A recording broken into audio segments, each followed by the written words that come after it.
Welcome to our Hong Kong Brief program. Today, we've got some sizzling updates for you. First up, Hongkongers are bracing for a scorching heat wave as severe Typhoon Gaemi influences the weather. Temperatures are expected to soar to 35 degrees Celsius, so make sure to stay hydrated and cool.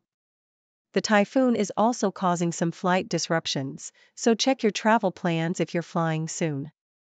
Next, Hong Kong stocks have taken a hit, hovering around their lowest in 3 months. Concerns over weak corporate earnings and property sector headwinds are weighing on investor sentiment. Keep an eye out for the upcoming June data on Chinese companies' industrial profits, which should give us more insight into the market's performance. Lastly, let's talk about the future of living in Hong Kong: sustainable homes. The city is making strides towards carbon neutrality with greener, healthier, and more livable urban spaces. From eco-furniture to energy-saving devices, new developments like Garden Crescent are setting the standard for sustainable living. Please stay tuned for more details. South China Morning Post. Hongkongers are bracing for a sweltering heat wave as severe Typhoon Gaemi influences the region's weather, with temperatures expected to soar to 35 degrees Celsius, 95 Fahrenheit, on Wednesday afternoon. The Hong Kong Observatory has warned that a number 1 standby signal might be issued later, as Gaemi is predicted to traverse the central and northern parts of Taiwan between Wednesday night and Thursday morning. Yang Kwok-chung, a senior scientific officer at the observatory, highlighted that the subsiding air from Gaemi is causing the extreme heat. The Center for Health Protection has advised residents to stay hydrated and wear light-colored clothing to prevent heat stroke.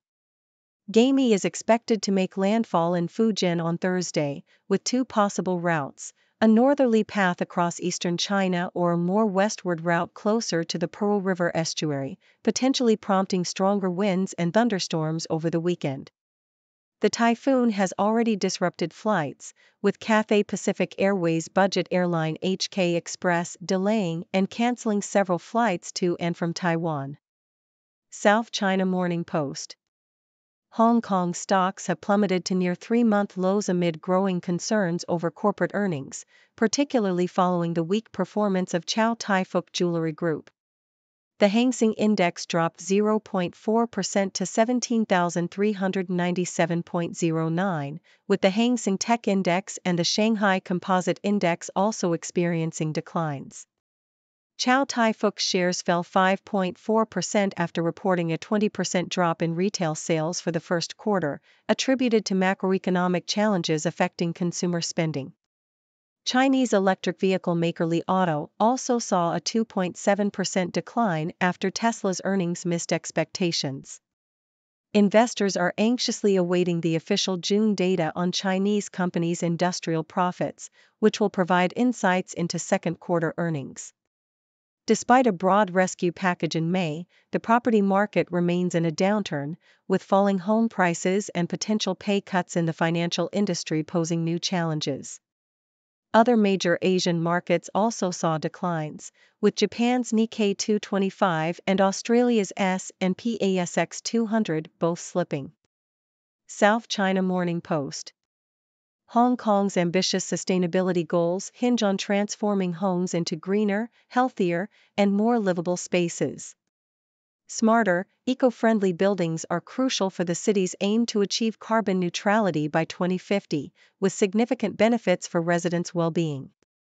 The Hong Kong Green Building Council notes that buildings consume 90% of the city's electricity and generate over 60% of its carbon emissions, making construction industry decarbonization essential.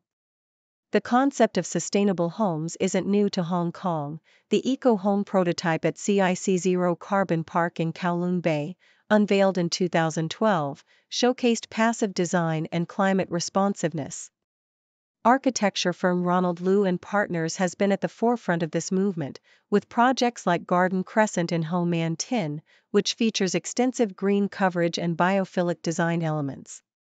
Modular prefabrication is seen as the next frontier in sustainable urban development, offering efficiencies and waste reduction. Retrofitting existing buildings with eco-friendly elements is also gaining traction, with designers like Rowena Gonzalez advocating for adaptive reuse and green materials. The demand for sustainable homeware and smart appliances is growing, driven by a better understanding of environmental impact and the benefits of eco-friendly living.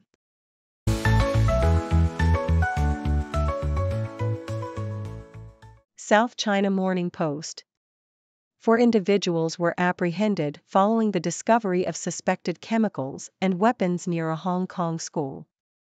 The incident unfolded around 3 p.m. on Tuesday when 2 workers, while mowing grass behind the Kung Tong branch of the Institute of Vocational Education, noticed a cut in a wire mesh and saw 2 men burning objects nearby. Upon confrontation, the men fled, prompting the workers to call the police. Authorities seized an array of weapons and equipment, including axes, military knives, and wire cutters, along with numerous bottles containing unknown liquids, funnels, containers, and charred wood. Bomb disposal and counterterrorism officers were dispatched to secure the scene and analyze the items. A police source revealed that about 20 bottles with suspicious chemicals were under examination. The police are actively searching for 2 men aged 15 to 20 in connection with the case, while 4 people have been arrested as investigations continue.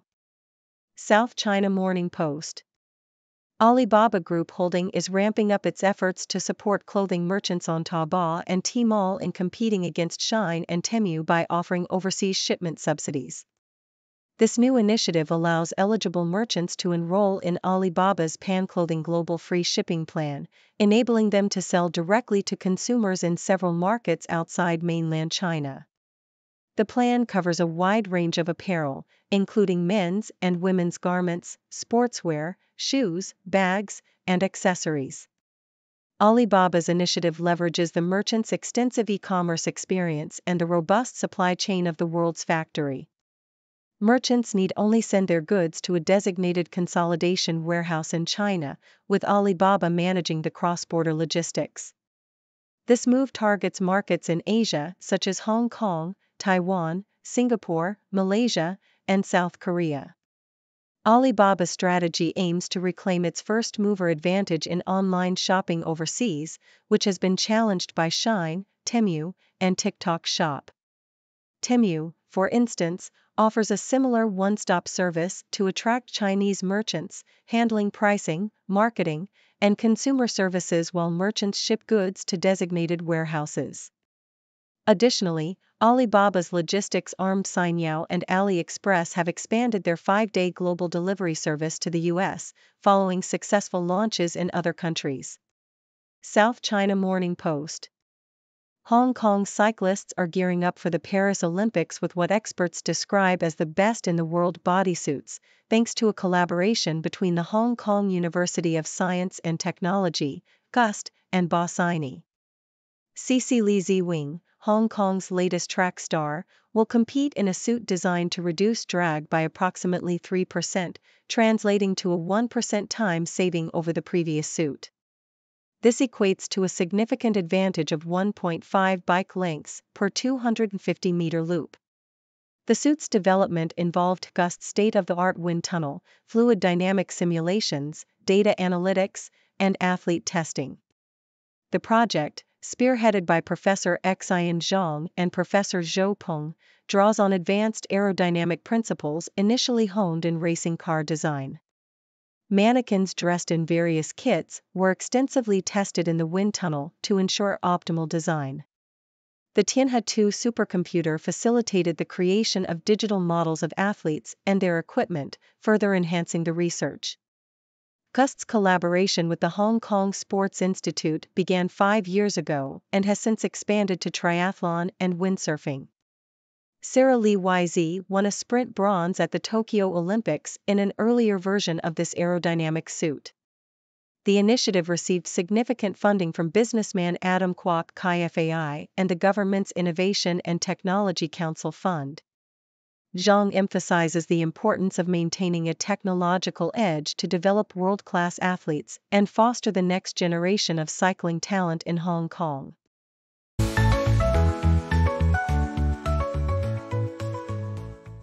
South China Morning Post. Dalbot, a Beijing-based robotics startup backed by the Hong Kong government, is gearing up to challenge tech giants in the global humanoid robot market. Co-founder Yao Tingzhou revealed that Dalbot, which was established just a year ago, will leverage Hong Kong as a gateway to introduce its robots to overseas markets, particularly in regions with high labor costs. This move will position the company against industry leaders like Tesla, which plans to deploy its humanoid robots for internal use next year and for other companies by 2026. Yao believes that the new wave of technology will level the playing field, making previous technological processes less relevant, though competition will be fierce. The influx of investment into humanoid robots has surged globally amid a generative AI boom, with 13 Chinese startups raising over 2.5 billion yuan in the first half of the year. At China's largest AI conference in Shanghai, numerous humanoid robots were showcased, highlighting the competitive edge of Chinese firms due to their robust hardware supply chain and vast data volume. Dalbot, supported by major institutions and a substantial Hong Kong government fund, plans to start accepting pre-orders in the latter half of the year and deploy robots in real-world applications by year-end. South China Morning Post. Quantising, China's leading adult learning platform, has established a presence in Hong Kong and provided insights into the burgeoning silver economy. Recognized by Frost & Sullivan, Quantising partnered with China Insights Consultancy to release the white paper on Unveiling Golden Opportunities in China's Silver Economy, 2023. This report explores the demographic trends, consumption habits, and market potential of China's aging population, focusing on individuals aged 45 and above. The comprehensive analysis, based on surveys with 5,710 participants, highlights the expanding market size, significant spending potential, and the increasing influence of the silver demographic on social media and e-commerce platforms. The opening of Quantising's Hong Kong office in Exchange Square marks a significant step in its market expansion, aiming to bring advanced concepts and high-quality services to global users while learning from international markets. The company's total number of registered users reached 121 million by March 2024, with a notable year-on-year increase in paying users.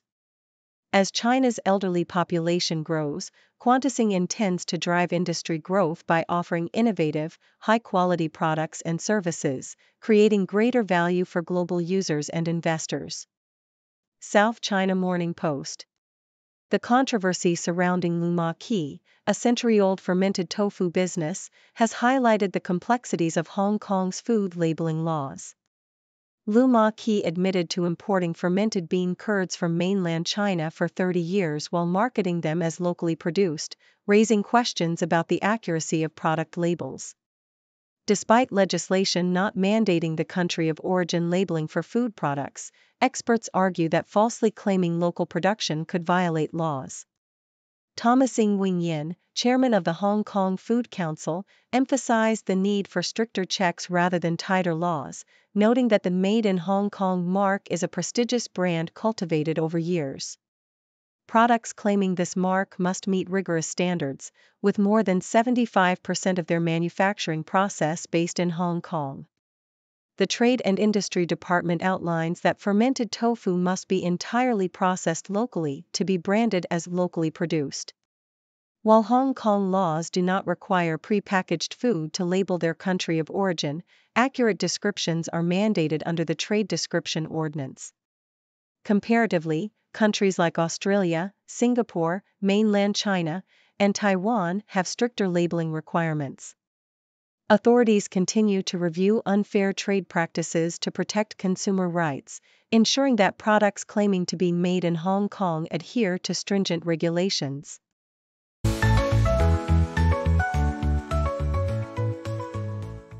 South China Morning Post. Demand for new homes in the Greater Bay Area saw a notable rebound in June, spurred by Beijing's historic measures to rescue the property sector. Total transactions for new houses in the Bay Area reached 28,584 in June, nearly 20% more than in May, driven by a boost in demand following an unprecedented package of government easing measures. Cushman & Wakefield predicts that around 180,000 new homes will change hands in the second half of the year, up from 133,000 in the first 6 months. This would narrow the annualized decline to 20% and bring total transactions for 2024 to around 310,000. Guangzhou and Shenzhen, major cities within the Greater Bay Area, saw significant rebounds in transactions last month after easing home purchasing restrictions and lowering mortgage rates. The newly constructed Shenzhen-Zhongshan link, which reduces travel time within the zone, has also bolstered home sales, particularly in Zhongshan, where house prices have increased by 2.5% compared to the end of 2023. South China Morning Post: Chinese self-driving startups are rushing to float shares in Hong Kong and other markets as the technology nears commercial deployment. In cities like Beijing, Shanghai, Shenzhen, Guangzhou, and Wuhan, driverless cars are already on public roads, with regulators pushing for wider rollout. Companies like Horizon Robotics and Black Sesame Technology, along with software providers Zhongmu Technology and Mini-Eye Technology, have applied to go public in Hong Kong. Autonomous driving tech unicorns WeRide, Pony.ai, and Momenta have received the green light for IPOs in the U.S. Despite the financial struggles disclosed in their prospectuses, these startups are seeking capital to fund development. Horizon Robotics, for instance, increased its revenue significantly but still faces substantial net losses. The sector's profitability remains weak compared to global giants like Nvidia. Chapter 18C of Hong Kong's listing regime, which allows specialist tech companies to sell shares even without generating sales revenue, has prompted more mainland tech companies to choose Hong Kong for their IPOs. The primary challenge now is converting the hype into profits, as emphasized by Su Lei, founder of Nullmax, who aims to develop cost-effective automated driving solutions. South China Morning Post: The prospect of a direct China-US conflict is unlikely regardless of whether Kamala Harris or Donald Trump wins the American presidential election, according to Li Cheng, a top political scientist on bilateral relations. Both candidates are expected to take a hard line on Beijing, but a war with China would not unite the United States and could backfire in the campaign. Li, founding director of the University of Hong Kong Center on Contemporary China and the World, noted that many U.S. political figures are not as tough on China as they profess in public. The race for the White House has taken dramatic turns, with Harris securing the Democratic Party's nomination and Trump accepting the Republican nomination. Despite the bipartisan consensus on China as a potential threat, American voters are unlikely to support a war with China or buy into the narrative that blames China for all of the U.S.'s problems. Li emphasized that treating China as an enemy might unite the U.S. temporarily, but the chance of failure is much higher. China-related issues are less of a priority in this election campaign, though candidates like J.D. Vance have made strong remarks against China. Li advised caution, noting that these political figures are sophisticated and not necessarily anti-China.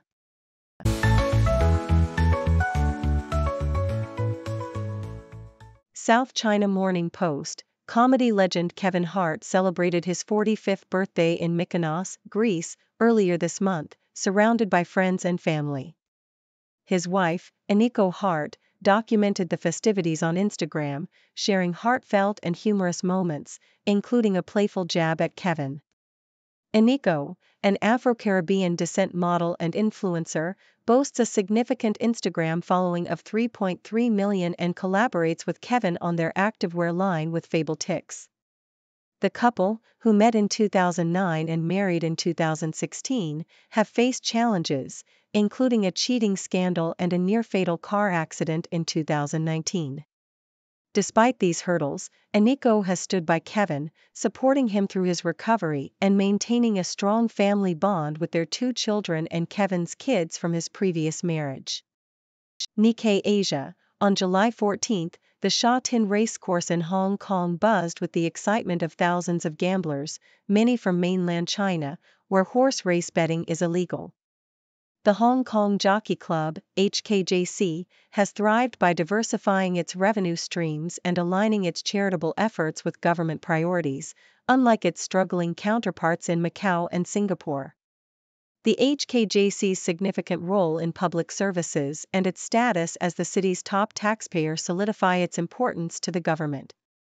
The club's strategic recruitment of retiring senior civil servants and its substantial investments in mainland China, including the Zhonghua racecourse, underscore its adaptability and forward-thinking approach.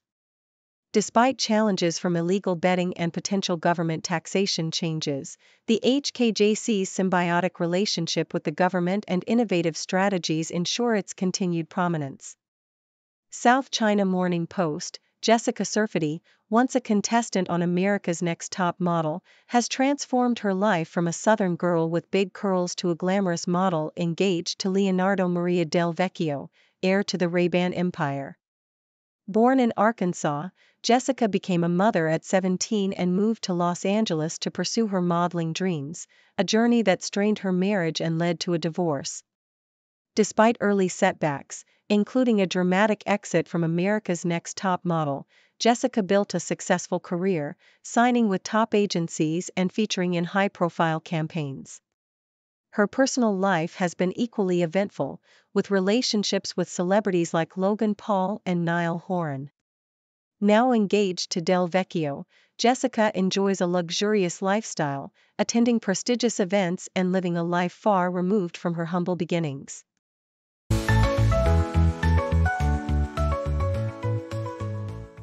Thank you for tuning in. The content above showcases the latest briefing reports and analytical synopses, thoughtfully curated by the 6Do team. These insights stem from a wide array of reputable media outlets, think tanks, government sources, and specialized experts worldwide. We encourage you to explore these sources for a comprehensive perspective. Keep in mind that while the content may not always align with the official standpoint of 6Do Brief, it's not meant to be taken as absolute directives for decision-making. Comprising seasoned media professionals, learned scholars, and accomplished scientists, the 6Do team embodies a trailblazing, fully independent media entity. To customize 6Do Brief to meet your professional needs, you have the option to subscribe to a diverse array of briefings on our website, 6dobrief.com. Regardless of your location, you can conveniently receive 6Do Brief via email.